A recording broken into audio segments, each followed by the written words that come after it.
Sveikni lūdzam Multivids žurnālā Nākotnes parks. Šodien mums ir diskusija, un šodien mēs diskutēsim par tēmu e-paraksts.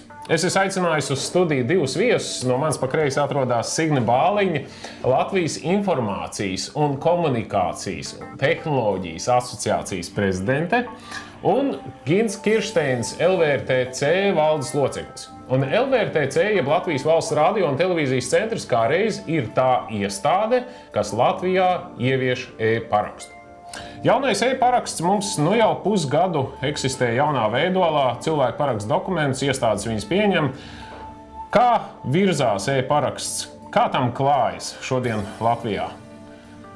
Es teiktu tā, ka e-parakstam klājas ļoti labi. Tā tehnoloģija sevi pierādījusi. LVRTC savā laikā viņu ieviešot tātad spēra lielu soli, un tehnoloģiski mēs esam tā kā avangardā. Tātad mēs uzskatām, ka mēs esam izdarījuši visu, lai sakārtotu šo vidi, un tad tā lietošana un viss pārējais, tas jau vairāk tagad ir iedzīvotāju, uzņēmēju un teiksim, tajā pusē. Ja? Un faktiski LVRTC galvenais uzdevums ir padarīt to ērtu, viegli pieejamu un pietiekami lētu visiem potenciāliem lietotājiem. Savukārt uzņēmējdarbības vide un iedzīvotāju uzdevums ir viņu lietot. Vai tiešām šobrīd ir tā, ka ja man ir šis elektroniskais paraksts, tad es varu faktiski visas funkcijas, kas ir manās attiecībās ar valsti, komunicēt elektroniski, parakstot? Tad faktiski valsts ir nākus pretīm un pieņemt visu atbilstošie lēmumi. Tas nozīmē, ka cilvēku iesniegumi, kas ir adresēti valsts un pašvaldību iestādēm, ir jāpieņem elektroniski parakstīti. Jā, tas ir tāds lēmums, kurā valsts ir nākus tiešām pretīm. Otra lieta, teiksim, savstarpējā komunikācijā, privātpersona, juridiska persona un tā tālāk. Nu, tur šis jautājums ir drusciņ savādāks, respektīvi tas ir vienošanās jautājums. Tad, ja mēs vienojamies un parakstam, tas ir spēkā.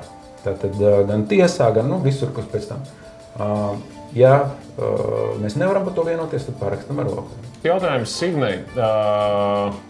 Kā tev šķiet, cik Latvija šobrīd, Latvijas iedzīvotāji, ja mēs runājam par attiecībām ar valsti, cik Latvijas iedzīvotāji šobrīd ir gatavi šo lietot? Es domāju, ka cilvēki ir dažādi. Ir ļoti daudz cilvēku, dažādi vecuma gājumi, ja, kuri izmanto e-parakstu, kur paraksta dokumentus elektroniski, kur sūta iesniegumus, teiksim, uz pašvaldības iestādēm, uz valsts iestādēm elektroniski. Ja. Es domāju, ka LVRTC ir daudz darījis, bibliotekas ir daudz darījušas. Ja visās bibliotekās tad var saņemt šo e-parakstu, visās bankas, bankas filiālēs var saņemt e-parakstu. Un es domāju, mums ir vairāk par to jārunā un jāstāsta par tiem pozitīviem gadījumiem, lai cilvēki būtu vairāk informēti un cilvēki vairāk izmantot. Cik vienkārši vai sarežģīti šobrīd dažādām institūcijām, kas varbūt nav valsts, kas ir privātas struktūras, dažādas bankas, pakalpojumu sniedzēji, cik viegli ir viņiem izdarīt tā, lai klienti, kas atnāk pie viņiem un vēlas, piemēram, noslēgt līgumu par kādu pakalpojumu sniegšanu, viņi to varētu sniegt elektroniski? Tas nav sarežģīti. Mums ir, teiksim, tāds piemērs, mums ir Unicredit leasing. Pie viņa nav jāiet, respektīvi tajā brīdī, kad mēs varam to izdarīt elektroniski, nav jāiet nekur. Ja? Tā kā tas iegūms ir varbūt ne tikai to cilvēku pusē, kuriem nav jāiet nekur, viņi var to izdarīt elektroniski, bet arī pakalpojumu sniedzēju pusē, jo viņi saņem šo līgumu elektroniski, viņi var viņu normāli ielikt savās datubāzēs, viņam nav jāskanē tas viss. Un tādā ziņā tas ir tāds win-win scenārijs. Ja? Un pirmie to ir sapratuši, tas, ko es minēju, Unicredit leasings. Mums ir līgums arī ar Izī, kas slēdz šos līgumus. Mēs, protams, runājam ar telekomunikāciju kompānijām un jāsaka, ka teiksim, tā pirmā reakcija viņiem ir pozitīva. Un jautājums ir, es domāju, tikai laikā, kurā brīdī viņi to ieviesīs. Lai stimulētu kaut kādā veidā šo biznesa vidi, un ne katrs varbūt grib likt mūsu mājaslapā to iekšā, mēs šobrīd veidojam tā saucamo API, jeb aplikāciju interfeisu. Tas nozīmē, ka mēs visām trešajām pusēm iedosim. Tas ir līdzīgi kā Facebookā, kā Twitterī. Draugiem arī laikam ir šī interfeisa. Ja? Jūs varat integrēt mūsu pakalpojumus savā lapā un ar mūsu parakstu attiecīgi parakstīt visu. Nozara viennozīmīgi ir tam gatava, ja? Un es domāju, ka arī klients ir gatavs, jo tiešām internetu lietotāju skaits Latvijā ir labs rādīt. Nu, teiksim, bet rādītājs mums ir labs, ja? Arī, teiksim, ja mēs paskatāmies, cik mums ir tie cilvēki, kas prot lietot datoru, kas prot lietot internetu, tur arī ir asociācija strādājas, ja pie tā, ka šis lietotājs skaits ir augsts, ja līdz ar to tas potenciāls tam tirgum ir tiešām to parādīja arī tautas skaitīšana, ja? To parāda internetbanku lietojums, tā kā tirgus ir. Ja? Un tagad, ja nāk tirgu piedāvājums, tas piedāvājums uzreiz, tomēr viņš veicinās tālāk šo tirgu. Pirmā lieta, ko parasti cilvēki saskarās, vai viņiem, teiksim, sākās pirmais apjukums saistībā ar elektronisko parakstu, ir tas dokumentu formāts. Jo, ja jums nav instalēts uz datora tā attiecīgās programmas, jūs principā redzat jocīgu failu, kur jūs pat nevarat atvērt. Ja? Lūk, tad, lai šo novērstu, mēs esam uzsākuši projektu un drīz arī tas būs, kā saka, pieejams plašākai publikai. Mēs dosim iespēju parakstīt PDF dokumentu, tātad viņi varēs nolasīt visos datoros. Un ļoti ērti uzreiz arī redzēt, kas viņi ir parakstījis. Es runāšu šobrīd par parakstītu PDF dokumentu. Ja? Labā ziņa visā tajā stāstā ir, ka PDF kā tādu parakstīt dokumentu nesēju arī droši vien izvēlēsies Eiropas komisija. Tur vesela virkne projektu viņiem fonā.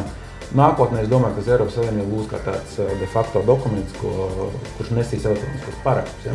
Un otrais jautājums ir, mikro uzņēmumi, video uzņēmumi, viņiem nav dokumentvadības sistēmas, kur viņi nomētās tos līgumus, kā viņi pēc tam viņus atradīs un tā tālāk. Tur mums ir saistībā tāds projekts, ko mēs paši saucam tā kā par juridisko personu portālu, kas varbūt ir drusku pārspīlēts nosaukums, ja, bet faktiski tur būs tā, ka tas ir tas pats e-paraksta portāls, tur varēs darboties virtuālo parakstu, bet būs, teiksim, ieviestas funkcijas, kas varētu būt nepieciešams uzņēmumiem. Un viena no galvenajām funkcijām, protams, būs tāda, ka divi uzņēmumi varēs ieejot šajā portālā parakstīt dokumentu. Nebūs pat jāsūt pa pastu, ja viņi ap šie lietotāji viņu varēs parakstīt. Un otra būtiska funkcija droši vien būs tāda, ka šo līgumu varēs arī uzglabāt šajā portālā. Ja?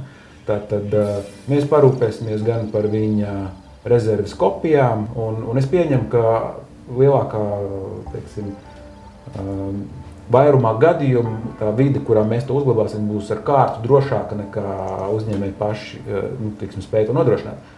Pirms mēs noslēdzam mūsu diskusiju, protams, daudziem skatītājiem, arī vērtējot dažādus komentārus, kas ir parādījušies internetu vidē, uzreiz rodās jautājums par šo te cenu šim parakstam, par to, ka tas ir par maksu, un vai tas tiešām atsver visus tos ieguvumus, kad man vairs nevajag pildspalvu papīru un tam līdzīgi. Vai tas, ka šis e-paraksts vai parakstīšanās tiesības ir par maksu, ir atbilstoši tam ieguvumam, ko cilvēki iegūs parakstoties?